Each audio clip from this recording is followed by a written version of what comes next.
कि हमारी स्टोरेज की टाइप्स कौन कौन सी हैं, कितनी हैं। तो हमने कहा था कि सारी कहानियां अपनी जगह पे है, लेकिन ये पता होना ज़रूरी है कि स्टोरेज है क्या।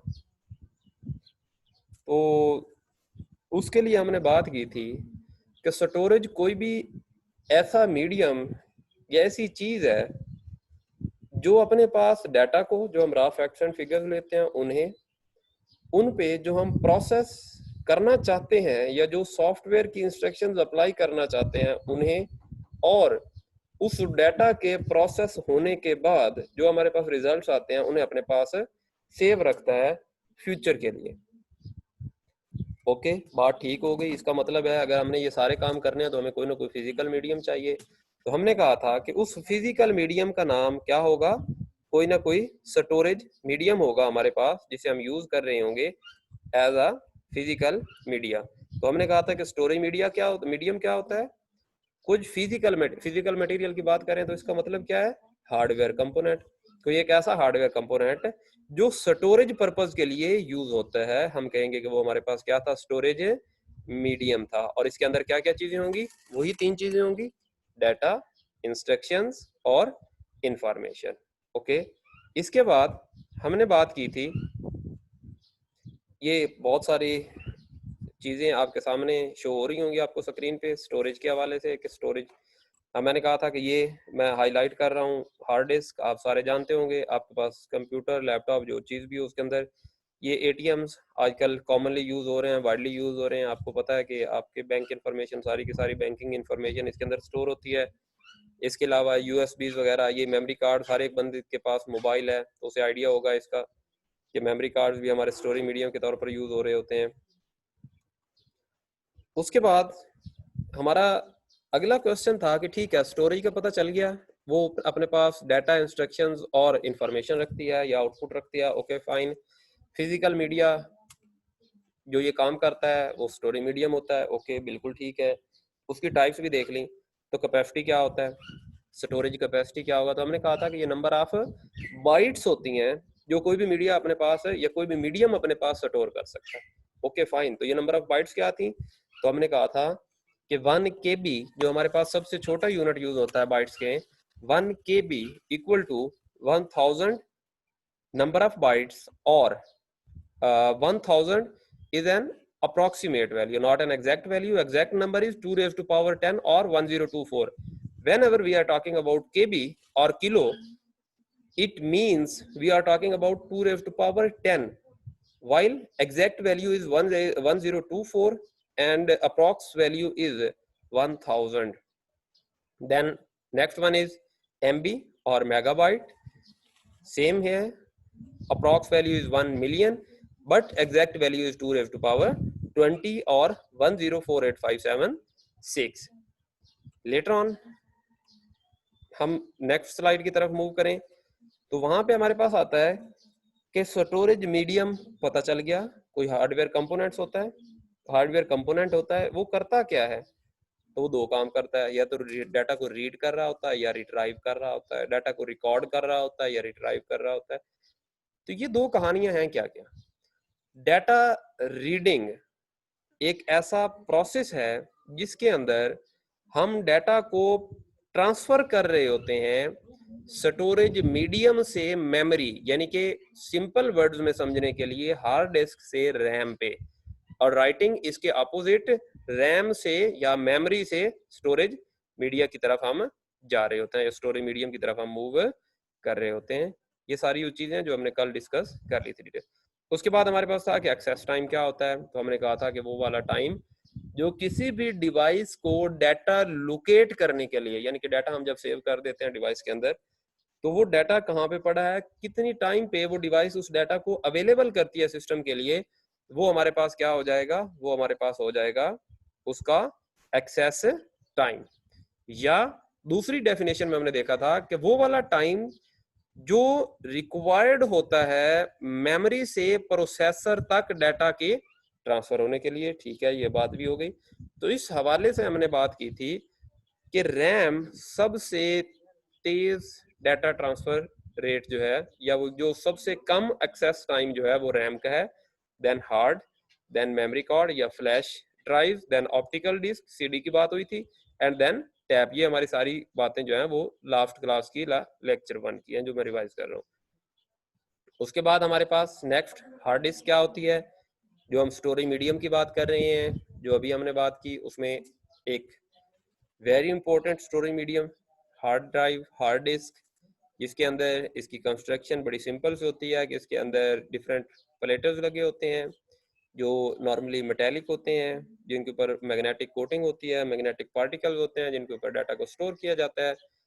ये उसकी डायग्राम आपके सामने शो हो रही है। उसके बाद हमारे जो नेक्स्ट था, इसी हार्ड ड्राइव को हम पढ़ रहे थे, तो हमने कहा था कि डाटा दो तरह से स्टोर हो सकता है। या तो वो डाटा हमारे पास जो हम स्टोरेज करते हैं वो लॉन्गिट्यूडनल होगा या फिर परपेंडिकुलर होगा। ये दो वेज में डाटा जो है वो टू वेज में स्टोर हो सकता है आपकी डिवाइस के ऊपर। उसके बाद फर्दर हम आगे चलें तो हमें पता चलता है कि हमारे पास जो करेक्टरिस्टिक्स होते हैं किसी भी स्टोरेज मीडियम के, पार्टिकुलरली हम हार्ड डिस्क की बात कर रहे हैं। पहला कैपेसिटी, कैपेसिटी के बारे में हमने बात की, नंबर ऑफ बाइट्स, उसके बाद प्लेटर्स, उसके अंदर लगी हुई मेटेलिक प्लेट, हमने कल भी बात की थी कि वो एक हो सकती है या एक से ज्यादा हो सकती हैं। रीड राइट टाइम, कितने टाइम पे वो डाटा को एक्सेस कर सकती है। सिलेंडर जो मूव करते हैं। सेक्टर एंड ट्रैक्स, जिसमें हमने डिवाइड किया होता है अपने प्लेटर्स को। रेवोल्यूशंस पर मिनट, वो किस स्पीड से रोटेट कर रही है डाटा एक्सेस के लिए। ट्रांसफर रेट, डाटा किस रेट से ट्रांसफर हो रहा है, हमारे पास अवेलेबल हो रहा है। और एक्सेस टाइम, एक्सेस टाइम का अभी हमने बताया, एक्सेस टाइम का भी हमने बताया है कि वो हमारे पास वो वाला टाइम होता है जो किसी भी डिवाइस को डाटा को लोकेट करने के लिए जरूरी होता है। तो नेक्स्ट हमारी स्लाइड जो हमने कल हार्ड डिस्क के हवाले से बात की थी, फॉर्मेटिंग। हमने कहा था कि हम ड्राइव को डिफरेंट फॉर्मेट्स में, डिफरेंट कैटेगरीज में, डिफरेंट पोर्शंस में डिवाइड करते हैं। फिर हमने कहा था काम किस तरह से करती है। पहले स्टेप में सर्किट बोर्ड स्टार्ट होता है, उसके बाद एक छोटी सी मोटर स्टेप 2 में हमारे उस प्लेटर को मूव करवाती है यहाँ पे। उसके बाद स्टेप 3 में हमारे पास जो हमारे हेड्स होते हैं वो मूव करते हैं। स्टेप 4 में यहाँ पे इक्वेटर्स वगैरह लगे होते हैं जो हेड्स को कंट्रोल कर रहे होते हैं, मूवमेंट को हेड्स की। तो ये हमारे पास थी चीजें जो हार्ड डिस्क को मूव करवाने के लिए या हार्ड डिस्क की वर्किंग के हवाले से। उसके बाद इसके अंदर रीड राइट के लिए आर्म्स होते हैं। इसकी लोकेशन का कैसे पता चलता है, तो वो हमने कहा था कि इसके सिलेंडर के थ्रू हम चेक करते हैं। यहाँ तक हमारी लास्ट बात हुई थी, जहाँ तक मुझे याद है, कि हार्ड डिस्क के ऊपर क्रैशेस क्या होते हैं। तो जिस तरह मैंने बताया था कि आपके पास सीडीज हम लेके आते थे मूवीज वगैरह देखने के लिए या विंडोज के लिए, तो उसके ऊपर स्क्रैच आ जाते थे। वो स्क्रैच किस वजह से आते थे, उसके साथ कोई ना कोई चीज रब होती थी, उसके साथ किसी चीज का फिजिकल कांटेक्ट होता था जिसकी वजह से वहां पे स्क्रैच जाते। तो हमने देखा है कि हमारी जो हार्ड है वो तो एक क्लोज बॉक्स में है। तो हमारे पास होता क्या है कि हमारे जो हेड्स हैं, हमारे रीड राइट हेड्स जो हैं, ये उसके साथ किसी ना किसी वजह से फिजिकल कांटेक्ट करते हैं। फिजिकल कांटेक्ट क्यों हो सकता है, मसलन मेरे हाथ में लैपटॉप है, किसी वजह से वो गिर गया, तो वो इक्वेटर जो कंट्रोल कर रहा होता था हेड्स को, वो अपनी जगह छोड़ देता है। तो फिर क्या होगा, ये हेड टच करेगा हमारे उस प्लेटर को और उसके ऊपर जो मैग्नेटिक कोटिंग है उसे डिस्टर्ब कर देगा, जिसकी वजह से हमारे पास ये सारी चीजें डिस्टर्ब होने लग जाएंगी और स्क्रैचेस आने लग जाएंगे। और इसका सोल्यूशन क्या है कि हमेशा आपके पास बैकअप होना चाहिए रिकवरी के लिए, कि किसी भी वजह से अगर आपके पास हार्ड ड्राइव आपकी काम नहीं कर रही तो उसका बैकअप होना चाहिए आपको। उसके बाद एक छोटी सी कैश मेमोरी इसके अंदर मौजूद होती है, उसके साथ एक छोटा सा कंट्रोलर जो आपकी हार्ड ड्राइव के अंदर मौजूद होता है। इसका पर्पस क्या होता है, ये एक छोटी सी, जो अभी हमने पीछे भी पढ़ा था पिछली स्लाइड पे भी, कि एक छोटा सा यहाँ पे सर्किट बोर्ड लगा हुआ होता है। ये हमने बात की थी कि स्टेप 1 में जो सर्किट बोर्ड सबसे पहले एक्टिवेट होता है, तो सर्किट बोर्ड के अंदर ये दो चीजें लगी हुई, एक कंट्रोलर लगा हुआ और एक डिस्क कैशे लगी हुई है। डिस्क कैशे इंस्ट्रक्शंस के लिए और कंट्रोलर उसके सारे कंट्रोल्स के लिए, हेड्स के लिए और उसकी मूवमेंट के लिए। उसके बाद हमारा आज का जो टॉपिक स्टार्ट होता है वो है रेड क्या है, रिडंडेंट अरे ऑफ इंडिपेंडेंट डिस्क। अब हमने पर्सनल यूज के लिए सिस्टम लेना है तो एक हार्ड डिस्क लगा लेंगे, चलें ठीक है जी, बहुत ज्यादा जरूरी है तो दो लगा लेंगे। आज हमारे पास आजकल नॉर्मली आपको पता है मार्केट में अच्छी हार्ड डिस्क अवेलेबल है। लेकिन अगर हमने जरा लार्ज स्केल पे काम करना है तो वहां पे हमें जरूरत होती है रेड की। एक बना बनाया हार्ड डिस्क का कॉम्बिनेशन होता है जो हमें मैक्सिमम स्टोरेज प्रोवाइड करता है। उसके बाद next thing is NAS, NAS, network attached storage. ये device is a server connected to a network with the sole purpose of providing storage। जब आप सर्वर क्लाइंट पे बाद काम कर रहे होते हैं तो वहां पे आप NAS को यूज करते हैं, क्योंकि आपके सारे के सारे जो क्लाइंट्स हैं उनका डाटा आपके सर्वर पे होता है। तो इसके लिए आप वहां पे एक सेंट्रलाइज्ड स्टोरेज यूज करेंगे, जिसका आप क्या कहेंगे कि वो हमारे पास है NAS यूज हो रही है। उसके बाद हमारे पास हार्ड ड्राइव की डिफरेंट टाइप्स, हार्ड डिस्क की डिफरेंट, अभी तक हमारा टॉपिक वही चल रहा है कि हार्ड डिस्क क्या होती है। एक्सटर्नल हार्ड डिस्क, अब देखें आपके पास मोबाइल फोन है, उसके साथ आप एक एक्स्ट्रा मेमोरी कार्ड रखते हैं डाटा ट्रांसफर करने के लिए। आपके पास लैपटॉप है, आप उसके साथ एक फ्लैश यूएसबी रखते हैं। इसी तरह एक अलग हार्ड ड्राइव भी आप यूज कर सकते हैं अपने डाटा को सेव कर। जो हमने अभी बात की थी ना कि डाटा क्रैश होने की सूरत में आपके पास एक्सटर्नल डाटा होना चाहिए, तो यहाँ पे आपके पास वो बैकअप डाटा के लिए आप एक एक्सटर्नल हार्ड डिस्क यूज कर सकते हैं। ये क्या होती है? Separate free standing hard disk that connects to your computer with a cable और वायरलेस। ये डिपेंड करता है कि वो वायर्ड है या वायरलेस है।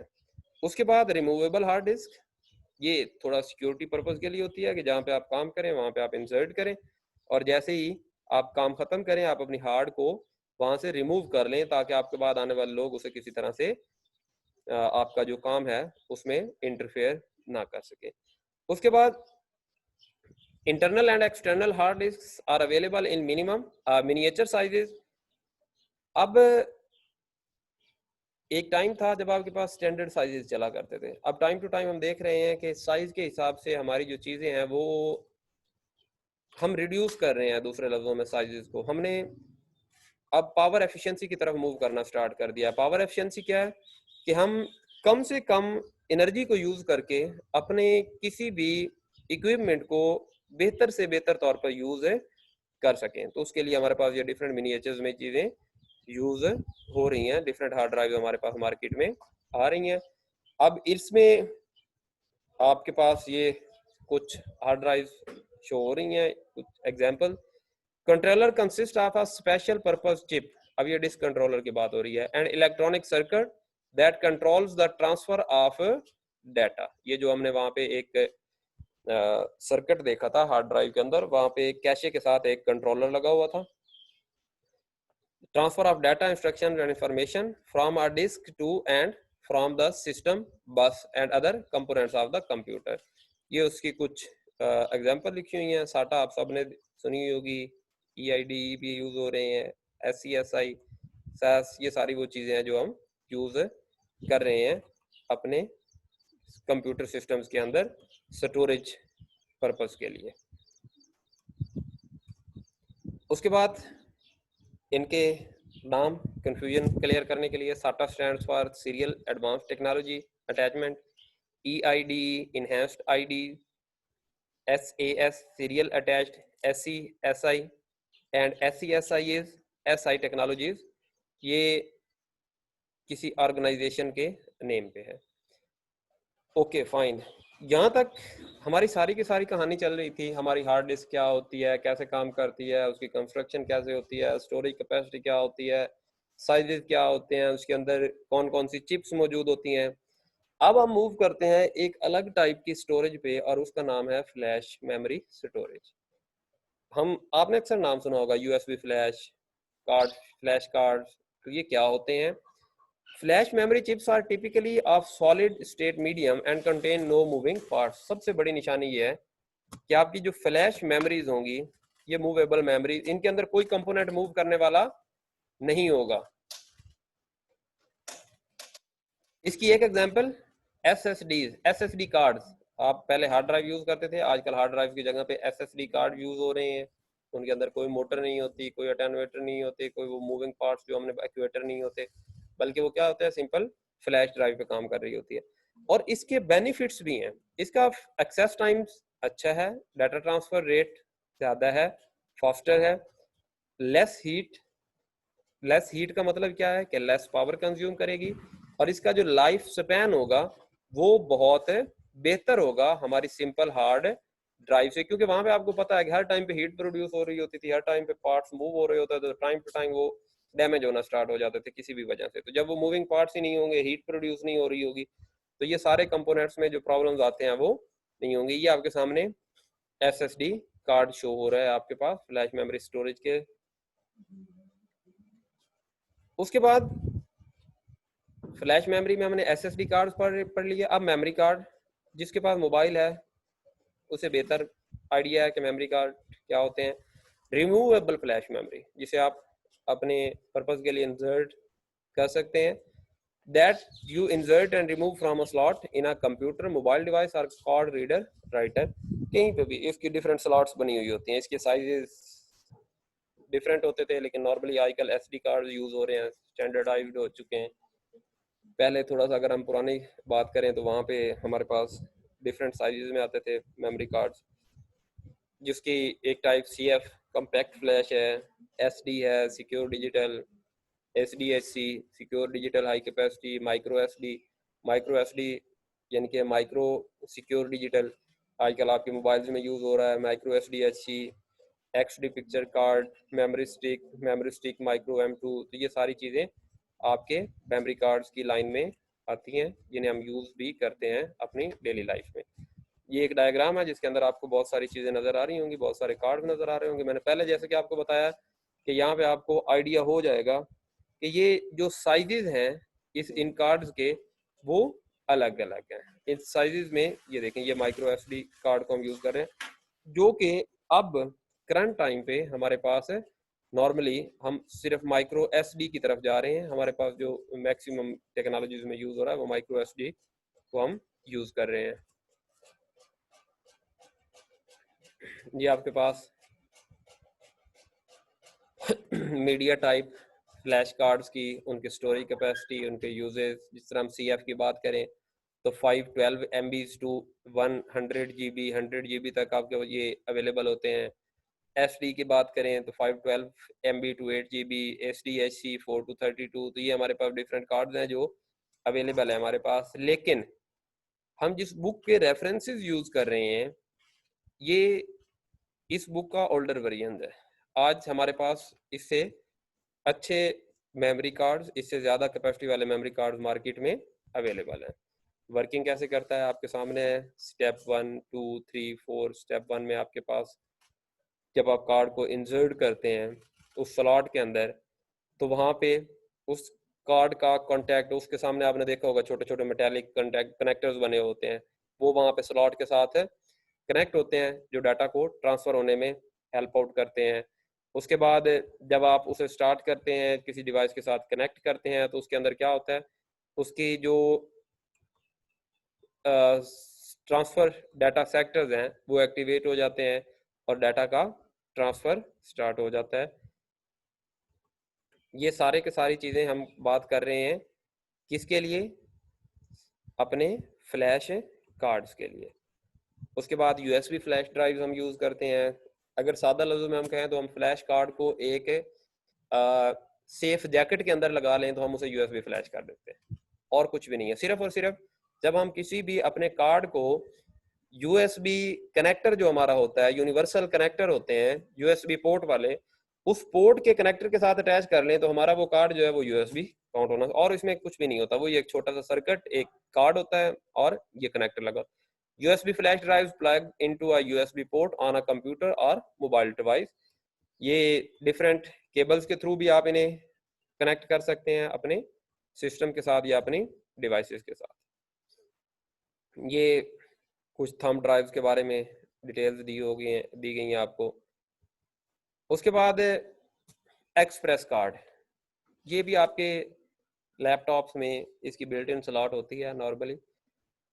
ये रिमूवेबल डिवाइस होती है जो आपके एक्सप्रेस कार्ड में सिट इन हो जाती है, जिसका ज़्यादा यूज़ जो है वो आपको नोटबुक कंप्यूटर्स में मिलेगा। नॉर्मल जो आपके दूसरे कंप्यूटर्स हैं, जो आपके पीसीज वगैरह हैं, उनके अंदर ये नहीं होता, लेकिन नोटबुक में आपके पास ये एक स्लॉट बनी होती है जहाँ पे आप एक्सप्रेस कार्ड को इंसर्ट कर सकते हैं और वहां से उसे क्लियर भी कर सकते हैं, अपने यूज खत्म होने के बाद रिमूव कर सकते हैं।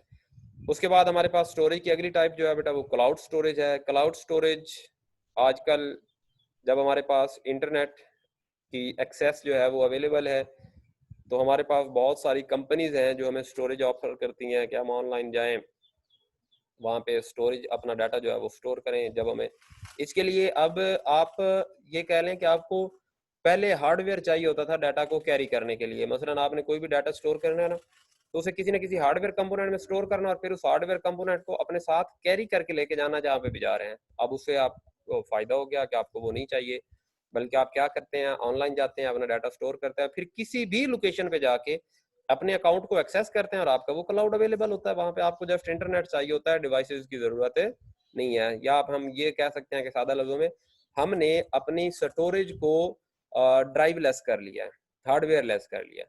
Cloud storing is an cloud storage is an internet service that provide storage to computer users. ये सारे यूजर्स को स्टोरेज प्रोवाइड करते हैं। इसकी एग्जांपल व्हाट्सएप पे आप जो बैकअप्स वगैरह लेते हैं, ये क्लाउड स्टोरेज में कुछ साइट्स के नाम है, स्टोरेज प्रोवाइडेड है, अदर सर्विसेज हैं। इनमें आप देख लें, जिस तरह एक मोस्ट कॉमनली जिसमें हम सब जानते हैं, वो यहाँ पे आपको यूट्यूब नज़र आ रही होगी, फेसबुक नज़र आ रही होगी, गूगल डॉक्यूमेंट्स नज़र आ रहे होंगे, जीमेल, याहू मेल नज़र आ रही होंगी। तो ये सारी चीज़ें जो हैं ये उन वेबसाइट्स का नाम है जो आपको स्टोरेज प्रोवाइड करती हैं। कौन सी स्टोरेज? जिस तरह अब यूट्यूब की बात करें तो यूट्यूब पे आपको पिक्चर्स नहीं मिलती, बल्कि सिर्फ और सिर्फ क्या मिलता है, डिजिटल वीडियोस मिलती हैं। इसी तरह फेसबुक पे आप देखें तो आपको ये सारी चीज़ें मिल जाती हैं। गूगल डॉक्यूमेंट्स में आपको डॉक्यूमेंट, स्प्रेडशीट, प्रेजेंटेशन मिल जाती हैं। मेल्स की जितनी भी स्टोरेजेस हैं वहाँ पे आपको ईमेल मैसेजेस मिल जाती हैं। अब ये जब हम फेसबुक की बात करते हैं तो ये एक सोशल नेटवर्किंग है। गूगल डॉक्यूमेंट्स जो है ये प्रोडक्टिविटी सूट है। तो ये सारी इनकी डिटेल्स हैं जो आपको प्रोवाइड की गई हैं ताकि आपका माइंड क्लियर हो जाए। ये सारी चीज़ें कॉमनली हम यूज़ कर रहे होते हैं, हमें नेम्स का नहीं आइडिया होता। क्लाउड स्टोरेज हम यूज़ कर रहे होते हैं लेकिन हमें आइडिया नहीं होता कि ये क्लाउड स्टोरेज होती क्या है। तो अब आपको क्लियर हो गया होगा कि जिस तरह फेसबुक पे आप सबके अकाउंट्स होंगे, आप वो स्टोरेज यूज़ करते हैं, वो चीज़ें आपकी हार्ड ड्राइव में नहीं होती, बल्कि वो कहीं और इंटरनेट पे सेव पड़ी होती है। और उसके लिए आपको अपनी डिवाइस साथ रखने की भी जरूरत है। आप जहाँ पे भी जाएंगे अपने सिस्टम पे, किसी भी सिस्टम पे अपना लॉगिन करेंगे तो वो सारा डाटा आपका अवेलेबल होगा। User subscribe to cloud storage for variety of reasons. अब इसमें वैरायटी ऑफ रीजन में क्या क्या है? Access file from any computer, किसी भी कंप्यूटर से आप फाइल को एक्सेस करें। स्टोरेज लार्ज फाइल, बिल्कुल आप कैपेसिटी अपनी, इसमें आपके पास दो ऑप्शन होते हैं। एक ऑप्शन तो ये है ना कि आपको पास एक स्टोरेज प्रोवाइड की जा रही है फ्री ऑफ कॉस्ट। अगर आप समझते हैं कि आपका यूज ज्यादा है और डाटा को आपने हर ऑनलाइन सेव करना है तो आप ये स्टोरेज परचेज भी कर सकते हैं। Allow others to access their files, आपको जरूरी नहीं है कि यहाँ से आप यूएसबी भेजें किसी दूसरे कंट्री में बैठे हुए किसी के पास, बल्कि आप सिंपली क्या करें, अपलोड करें और वो वहां से चेक कर लें। टाइम क्रिटिकल डाटा इमीडिएटली, कहीं पे भी आप मौजूद हों आप डाटा को चेक कर सकते हैं। Store of site backups, backup के तौर पर आप जिस तरह व्हाट्सएप का बैकअप कर लेते हैं। प्रोवाइड डाटा सेंटर फंक्शंस, ये सारे फंक्शन जो डाटा सेंटर के फंक्शन होते हैं वो भी आपको क्लाउड में अक्सर अवेलेबल हो जाते हैं, आप उन्हें अवेल कर सकते हैं उन ऑप्शंस को। ऑप्टिकल डिस्क, सादा लफ्जों में सीडीज, डीवीडीज, ये सारी की सारी क्या होती हैं, ऑप्टिकल डिस्क होती है। अब ये optical disk consist of a flat round portable disk made of metal, plastic या लिक्विड, किसी भी चीज की बनी हुई हो सकती है। अब इसमें भी डिफरेंट फंक्शनैलिटीज आ जाती हैं, कुछ रीडेबल होती हैं, कुछ राइटेबल होती हैं, कुछ रीराइटेबल होती हैं। तो ये सारी टाइप की हमारे पास मार्केट में अवेलेबल होती हैं। Typically store software data, digital photos, movies and music, XYZ। Read only versus rewritable. Read only का मतलब क्या है कि आप मार्केट जाते हैं, वहाँ पे आपके पास एक डिस्क पड़ी होती है, आप वहाँ से परचेज करते हैं। अब उसके ऊपर जो डाटा है आप सिर्फ रीड कर सकते हैं, आप अपने पास से डाटा उसके ऊपर ना राइट कर सकते हैं ना उसे रिमूव कर सकते हैं। बल्कि दूसरी टाइप की क्या होती हैं कि आप उसके ऊपर डाटा को डिलीट भी कर सकते हैं और राइट भी कर सकते हैं। आपको blank compact disk, optical disk भी अवेलेबल होती हैं, जिसमें आपके पास ऑप्शन होती है कि आप ब्लैंक लेके आए और उसके ऊपर अपना चॉइस का डाटा जो आप स्टोर करना चाहें वो कर लें। ये यूएसबी फ्लैश आने से पहले एक अच्छा मीडियम कंसीडर किया जाता था डाटा को एक जगह से दूसरी जगह ट्रांसफर करने का। ये आपके सामने एक सीडी की वर्किंग लिखी हुई है। स्टेप 1 में जो लेज़र डायोड है वो एक लाइट बीम डिस्क की तरफ इमिट करता है, जिसे उस डिस्क के ऊपर जो पिट्स होते हैं, जो पॉइंट्स होते हैं जहाँ पे डाटा स्टोर होता है, वो लेंस को इजी हो जाते हैं। लाइट लाइक्स अ पिट, जब भी आपकी लाइट जो है वो किसी पिट के साथ स्ट्राइक करेगी, इसका मतलब है कि वो अपना जो रास्ता है वो स्कैटर कर लेगी। उसके बाद थर्ड में जो रिफ्लेक्टेड लाइट होगी, जो आपके पिट के साथ रिफ्लेक्ट होगी आपके लेंस से, उसको आप रीड कर सकते हैं, उस डाटा को चेक कर सकते हैं। इसको आपने डिवाइड किया होता है अपनी ड्राइव को, ऑप्टिकल डिस्क को, बिल्कुल उसी तरह जिस तरह हार्ड डिस्क में हमने पढ़ा था कि आपके पास ट्रैक्स होते हैं और आपके पास सेक्टर्स होते हैं। आपने ये देखें, ये जो लाइंस लगी हुई हैं, ये आपके पास ट्रैक्स बने हुए हैं, ये ऐसे करके, ये सारे ट्रैक्स हैं। अब इन ट्रैक्स को हमने कुछ डिवीजन, ये देखें, अब मैंने इसे 4 हिस्सों में डिवाइड कर दिया ना, तो इसका मतलब मैंने इसके 4 सेक्टर बना लिए, सेक्टर 1, सेक्टर 2, सेक्टर 3, सेक्टर 4। अब इसका फायदा क्या है? ट्रैक्स पे डाटा पड़ा हुआ है, तो सेक्टर्स का फायदा ये है कि मुझे पता चल जाएगा ये सेक्टर 3 में जो डाटा पड़ा हुआ है उसके लिए सेक्टर 1, 2 और 4 को चेक नहीं करना पड़ेगा, बल्कि सिर्फ मैं एक सेक्टर को चेक करूंगा जिसके अंदर मेरा डाटा मौजूद है। Optical disk commonly store items in a single track that spells from the centre of the disk to the edge. हमेशा सेंटर, जो आपके पास सेंट्रल होल होता है डिस्क का, वहां से आपका सेक्टर स्टार्ट होता है और डिस्क के एंड पे जाके खत्म होता है। ट्रैक आपने उसे डिवाइड किया होता है साइज के हिसाब से, जो आपकी रिक्वायरमेंट्स होती हैं। सीडीज के अंदर नॉर्मली हम डिवाइड कम करते हैं, हार्ड ड्राइव के अंदर हम ये ज़्यादा करते हैं। उसके बाद ऑप्टिकल डिस्क के अंदर भी प्रॉब्लम हमें आती है स्क्रैचेस की, क्रैशेस की, तो उस चीज़ को हमें देखना पड़ेगा, उन चीज़ों को हमें क्लियर करना पड़ेगा कि हम जब भी कभी यूज़ कर रहे हों तो हमारे पास वो ये प्रॉब्लम ना आए। तो इसके लिए हम उसको थोड़ा सा केयर के साथ अगर हैंडल कर लेंगे तो हमारे पास स्क्रैच का ऑप्शन नहीं आएगा, वो सॉरी स्क्रैच का प्रॉब्लम नहीं आएगा, या एटलीस्ट कम आएगा जितनी हम ज़्यादा केयर उस चीज़ की करेंगे। ऑप्टिकल डिस्क में CD ROM कैन बी, ये एक ड्राइव आप कह लें इसे, a CD ROM can be read from but not return to. अब ये CD जो रोम है ये सिंपल रीड कर सकता है, राइट नहीं कर सकता है। Read from a CD ROM drive और CD ROM प्लेयर। उसके बाद CDR आता है हमारे पास। ये multi session optical disc on way user can write but not erase, यानी कि आपके पास एक ब्लैंक CD आपको मिली, रॉ मटेरियल की रॉ CD आपको मिली, आपने वो ली, उसके ऊपर पहले भी अभी मैंने थोड़ी देर पहले डिस्कस किया था, यहाँ पे मैंने डाटा उसके ऊपर राइट तो कर दिया लेकिन अब वो फिक्स हो गया उसे। उसके बाद CD RW, यानी कि आपके पास CD री राइटेबल या इरेजेबल। अब इसमें आप क्या कर सकते हैं कि डाटा को रीड भी कर सकते हैं, राइट भी कर सकते हैं, और ऑप्शनल DVDs के अंदर ये ऑप्शन आ गया कि आप इसे चेंज भी कर सकते हैं। ऑप्टिकल डिस्क, इसके अंदर दो चीजें, archive disc, storage photo from an online photo centre आप कर सकते हैं, उसकी resolution 7200 pixel, cost by the number of photos, आप कितने फोटो स्टोर करते हैं उसके हिसाब से। Picture CD single session CD ROM होता है, स्टोर डिजिटल वर्जन, टिपिकली उसका 1024 आपको पता है रेजोल्यूशन जो स्टैंडर्ड यूज हो रही होती है पिक्चर्स के अंदर। Many photo centres offer picture CD services, ये कुछ शॉपिंग मॉल्स में आपको नजर आ सकता है। आप जाएं ऑनलाइन, आप वहां से कोई चीज ऑनलाइन सर्च करें, उसे कन्वर्ट करें, तो उसके लास्ट में आपके पास क्या होगा कि आपको वो सारी की सारी पिक्चर्स जो है वो एक CD की सूरत में आ जाएंगी, और आपको वो CD जो है वो परचेज करनी पड़ेगी और CD की पेमेंट करनी पड़ेगी, और उस CD को फर्दर आप यूज कर सकते हैं, आप उसका प्रिंट लें, जो चीजें भी करें, यानी कि आप किसी भी शॉपिंग मॉल में जाके ये सारे काम परफॉर्म कर सकते हैं और वहां से आके उस CD को यूज किया जा सकता है अपने जरूरत के मुताबिक। उसके बाद हमारी DVDs की बात आ गई है। हाई कैपेसिटी ऑप्टिकल डिस्क होती हैं, CD से थोड़ा सा बेहतर क्वालिटी होती है, इनकी कैपेसिटी भी थोड़ी सी ज़्यादा होती है, तो इसके लिए भी हमारे पास वही ऑप्शंस होते हैं कि हम इन्हें रीडेबल भी होती हैं, राइटेबल री राइटेबल भी हमारे पास होती हैं।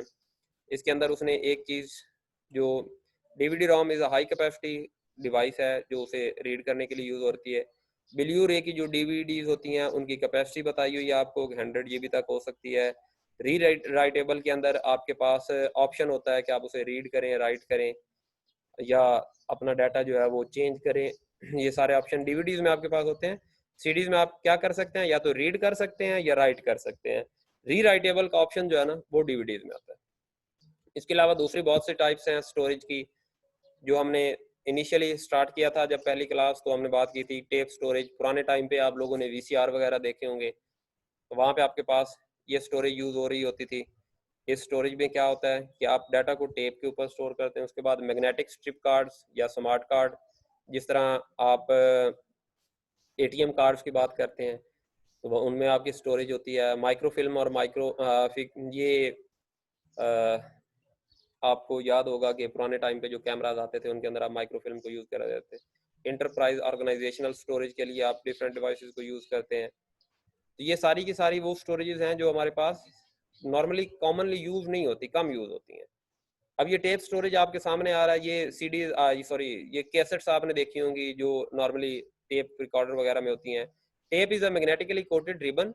ये ब्लैक कलर का वो रिबन होता है जो आपकी कैसेट के अंदर मौजूद होता है, और उस जो कोटिंग होती है उसके ऊपर डाटा रखा जाता है, ये डाटा को। और उसके साथ क्या होता है कि एक हेड होता है जो उस टेप को फिजिकली कॉन्टेक्ट करता है और उसके नतीजे में उसके ऊपर डाटा जो होता है उसे रीड करता है। Tape drive reads and rights data and information on a tape. ये डिफरेंट पर्पसेस के लिए होती है। ये ऑडियो भी हो सकती हैं और वीडियो के लिए भी यूज हो सकती हैं। मैग्नेटिक स्ट्रिप कार्ड, अभी हमारी बात हुई है थोड़ी देर पहले कि इसके ऊपर एक मैग्नेटिक स्ट्रिप होती है जिसके ऊपर आपका डाटा होता है। या स्मार्ट कार्ड जिसके अंदर ये आपको एक माइक्रो प्रोसेसर लगा हुआ होता है, एक छोटा सा। इनकी एग्जांपल्स अगर आपने देखनी हो तो मैग्नेटिक स्ट्रिप कार्ड्स आज से कुछ टाइम पहले तक आपके पास जो एटीएम्स आते थे वो चिप वाले नहीं होते थे, उनके ऊपर सिम नहीं बनी हुई होती थी। तो जो बगैर चिप वाले होते थे वो मैग्नेटिक स्ट्रिप कार्ड होते थे। और अब जो हमारे पास सिम वाले आ रहे हैं वो हमारे पास कौन से हैं, वो हमारे पास स्मार्ट कार्ड आ रहे हैं।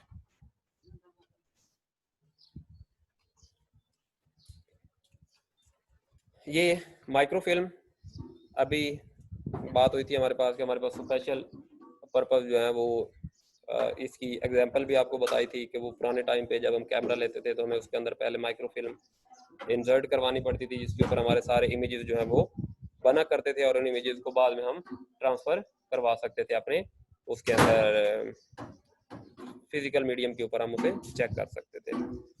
उसके बाद ये स्टोरेज की डिफरेंट टाइप्स हैं। मैग्नेटिक डिस्क हैं, इनकी लाइफ एक्सपेक्ट, अच्छा ये चीज़ बड़ी इंटरेस्टिंग है, आप लोगों को शायद इससे पहले आइडिया नहीं होगा कि मैग्नेटिक डिस्क जो है ये 3 से 5 साल तक आपकी वर्किंग के काबिल रहती हैं, इससे ज़्यादा ये वर्किंग नहीं कर सकती। ये इनकी गारंटेड लाइफ है जो कंपनी आपको ऑफर करती है। लेकिन आपको पता है कि कंपनी हमें 2 साल की वारंटी देती है, तो हम चीज़ को 50 साल, जब तक वो क्या कहते हैं उसका हम जूस नहीं निकाल लेते, हम उस चीज़ को यूज़ करते रहते हैं। तो हम उसको 20 से 30 साल तक नॉर्मली यूज़ करके ले जाते हैं घिसट घिसट के। उसकी जो वर्किंग है उसमें एक चीज़ याद रखिएगा कि उसकी जो आप कह लें कि एफिशिएंसी है ना वो हमेशा डिक्रीज हो जाती है। उसकी जो गारंटीड एक्सपेक्टेड लाइफ होती है ना उसके बाद उसकी एफिशिएंसी जो है वो डिक्रीज होना स्टार्ट हो जाती है। ऑप्टिकल डिस्क सीडी, कंपनी हमें 5 से 10 साल कहती है लेकिन हम उसे 50 से 100 साल, ये देखें कितने इंटरेस्टिंग फैक्ट्स एंड फिगर्स हैं कि आप एक सीडी 100 साल तक डाटा सेव कर सकती है। सॉलिड स्टेट ड्राइव 140 ईयर्स तक, इमेजिन करें। और माइक्रो फिल्म जो है ये आप खुद इमेजिन करें कि माइक्रो फिल्म के ऊपर 500 साल तक, 100 ईयर तो है ना जो कंपनी आपको गारंटी दे रही है कि 100 साल तक आपका डाटा रहेगा, लेकिन टिल 500 ईयर्स आपका डाटा उसके ऊपर मौजूद रहता है। काफ़ी इंटरेस्टिंग इंफॉर्मेशन है कि हम जिन चीज़ों को समझ रहे होते हैं कि ये तो जल्दी ख़राब हो जाएंगी, वो कितना लॉन्ग ड्यूरेशन के लिए हो सकता है। उसके बाद हमने बात की थी कि इंटरप्राइज स्टोरेज, मैंने भी आपको बात की कि enterprise means large scale organisation, वहाँ पे बहुत बड़ा वॉल्यूम होता है डाटा का, उन्हें लार्ज स्केल में चाहिए होते हैं।